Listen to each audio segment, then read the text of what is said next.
أعوذ بالله من الشيطان الرجيم.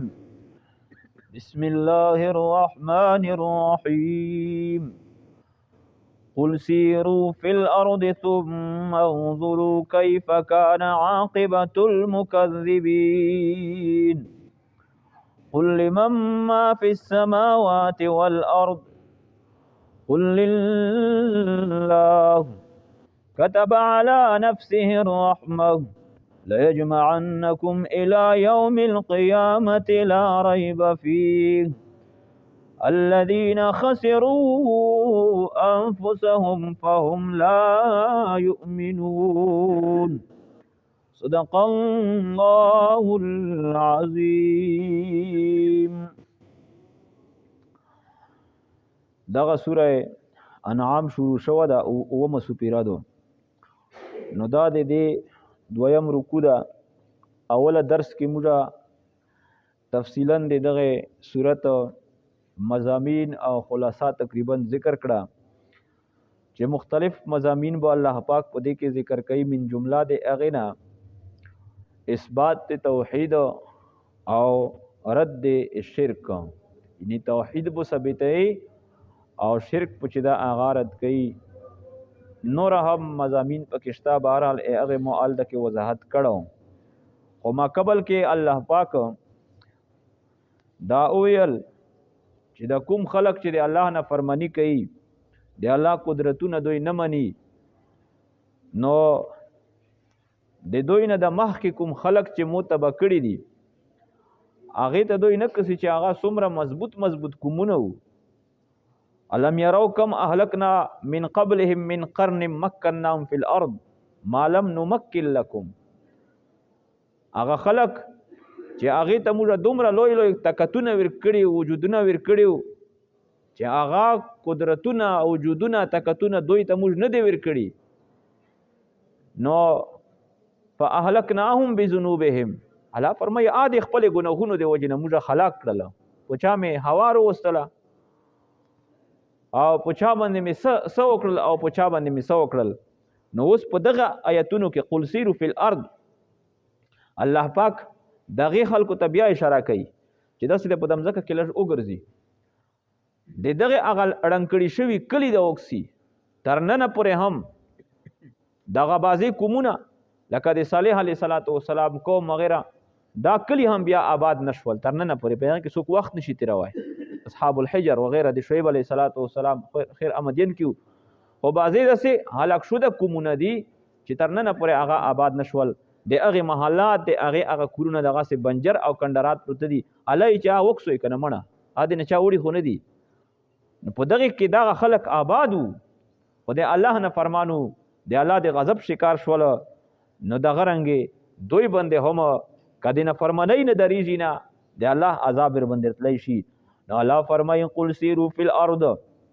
پیغمبره دا هغوی ته وایه سیرو چې تاسې وګرځئ فی الارض په مځکه کې، ثم انظروا کیف کان عاقبة المکذبین. ثم انظروا بیا نظر وکوئ کیف کانا چې څرنګې و عاقبة المکذبین انجام دی تکذیب کوونکیو چې د الله آیتونه جوټلو کول نه یې منل، د هغې انجام څرنګې و. قل پیغمبر هغوی ته وایه لمن ما فی السماوات والارض، لمن دی چا د پوره دي ما هغه شیونه هغه مخلوقات چې آپ اسمنونو کې دي، څومره لوی زیاتې فرشتې دي. بیت المعمور پوس په اسمنونو کې یو مقام ده، لکه دلته کې بیت الله د خانقابادو په هغې باندې هم لکه دلته کې انسانون طوافونه کوي، په هغې باندې فرشتې طوافونه کوي. یوه فرشته چې یورید په هغې باندې طواف وکړي هغې ته بیا د قیامت رسې مکان نه میلویږي. دومره د الله پاک لوی فرشتې دي. او بیا دغه اسمنونه کښې ده میر سترګه وکسه، شپېژمای وکسه، دغه ستوري وکسه، مځکې تر کوز شه په مځکه کې دغه انسانون وکسه څومره زیات شول، جنات کسه، حیوانات کسه، چرندي او پرندي، د دغې ټولو خالق الله جل جلاله ده، مالک کې هم الله پاک ته، دغې ته روزي هم الله جل جلاله ورکوي. نو د الله څومره لوی ذات ده، د الله د لویۍ نه دا اندازه وکړو. د کوپړۍ کې خو دا هرڅه نه، خو موږ زونې ته ډېر لوی یو. دا مځکه څومره ستره ده د موږ د عقل نه ورسي. دا د میر سترګه په ظاهره باندې خو داسې یو پلیټ لیدی شي، خو لیکن دا دومره ستر الله پاک پیدا کړی دو چې 13 لاک اوري دغه مځکه کا نو دا دغه امیر سترګه په زوی کې زویوای شي د ساينسدان تحقیق دغه ده او بیا د ستوري کسدار بیا ډېر انتهایی په بلندۍ باندې دي د کې یو ستوره د قطبي ستاره غیته یي چې په ظاهره باندې دسه لیدای شي چې که په شګه کې چې ته یو ذره پړک کوي دمره معمولی لیدای شي خو لیکن ا دومره لوی دو دومره الله پاک غټ او ستر پیدا کړه چې بیا د میر سترګه چې د امزکه په نسبت کې دا دومره ستره دو 54000 مرتبه د امیر سترګه دغه قطبي ستاره په ځون کې زوی کوي شي او دا په دا نو دغه ستوره په سمون کې د شګې د ذرې غوندې لیدای شي د سمون بیا څومره ستر ده نو دغه الله پاک په څومره لوی ذات وي د عرش په څومره لوی وي نو د داسې الله مخلوق یو د داسې الله بندګون یو داسې الله مشتاحکمات سنو کوي دا ارته حکم کوي چې دا کوي او دا ما کوي نو اوس خپل سړی سوچ وکړي چې د داسې لوی زورور ذات بیا نافرمانی چې کوم خو لکه چې عذاب د خدای د دعوت ورکول دي نو قل پیغمبر وی ته ویل ما فی السماوات والارض چې د اچاده پر دی ما هغه مخلوقات چې پسمنونه کې دي او هغه چې په مځکه کې دي قل پیغمبر وی ته لله دې پر دی الله جل جلاله دی كتب على نفس الرحمه لازم کړه د الله پاک لیکل دا لازم کړه د الله پاک په خپل ځون باندې الرحمه رحمت بیان کې می دا وی چې د کوم نن بیان چې کوم څه حساب تفسیر کې روشي دی دغه هم نو ګوره اوس دا سوچ وکړو چې الله پاک به دا هلاک کوي ویل نه حدیث قدسی دا الله پاک فرمایي سبقت رحمتي على غضبي او كما قال الله تبارك وتعالى چې د ایمو رحمت د ایمو په غضب باندې غصه سبقت کړه د اپ باندې مخکې شو ده نو ګوره څومره په مختم ځکه باندې مسلمان دي چې الله منو ای باوجود هم نافرمانی کوي الله مشکل معاف کی يهود او نصارا دي مشرکین دي کفار دي او درنګ داسې خلق دي چې د الله سره وجود نه مني ولیکن الله بیان خلق کوي رزق هم الله پاک هغه ته ور کوي مشټول ته الله پاک ور کوي دا ویلې دا كتب على نفس الرحمه الله په خپل ځون باندې رحمت رحم صفت دا غالب کړه او داسې صفات الله پاک بندګونو ته هم حکم کوي په بندګونو کې هم پسند کوي چې پوچا کې الرحمون يرحمهم الرحمن چې کوم خلق په انسانونو باندې په مخلوق خدا باندې رحم کوي نو پاغه باندې به رحمان ذات رحم کوي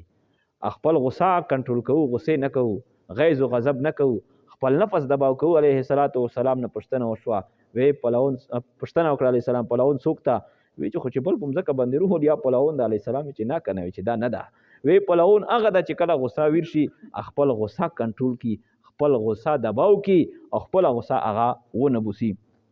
دا سوچ کو چې الله پاک په مونږ ډیر زوره ورده زه دې هغه څومره نافرمانی کوم داسې چې الله پاک زه فورا نیوله نه یې نیوله مفکړه یم لہذا هم معافي کوم په اف صفت په ځون کې پیدا کو الذين خسروا انفسهم فهم لا كتب على نفس الرحمه لا يجمعنكم الى يوم القيامه لا ريب فيه دا یا عجیباده نن دنیا کې چې څه کوي لای چې کوي لا يجمعنكم الى يوم القيامه یقینا چې تاسو به ټول الله ارجم کوي قیامت ریستا دا سریز د لا ريب فيه چې په هغه شک او شوبه نشته پرتللو کې د سریز ته به ټول ارجم کوم بیا به د زری حساب دي سره کوم الذين خسروا انفسهم هغه کسان خسروا انفسهم چې دوی تاو نکړل نقصان کړل خپل نفسونه په ګناهونو سره زون ته عذاب ته پیش کول وتا فهم لا يؤمنون پس دا خلق دي چې دوی ایمان دوی نری وله ما سکن فی الليل والنهار او الله پاک لره ما هغه شیونه دي سکن فی الليل چا سکونت کوي فی الليل پشپا کې والنهار او پریز کې د ټول مخلوق شپه آرام کوي او د ایریز چې به ګرځي دا هم د الله پاک دی او هو السمیع العلیم الله جل جلاله اوریدون کده چې کوم خبره هم څوک یا ټوله وروي العلیم الله پاک عالم د پما یفعلوا باندې چې کوم سام کولای شي دا ټول الله پاک ته معلوم دي عالم د دغه هم خپل پیغمبر او ته غیر الله اتخذوا ولیا فاطر السماوات والارض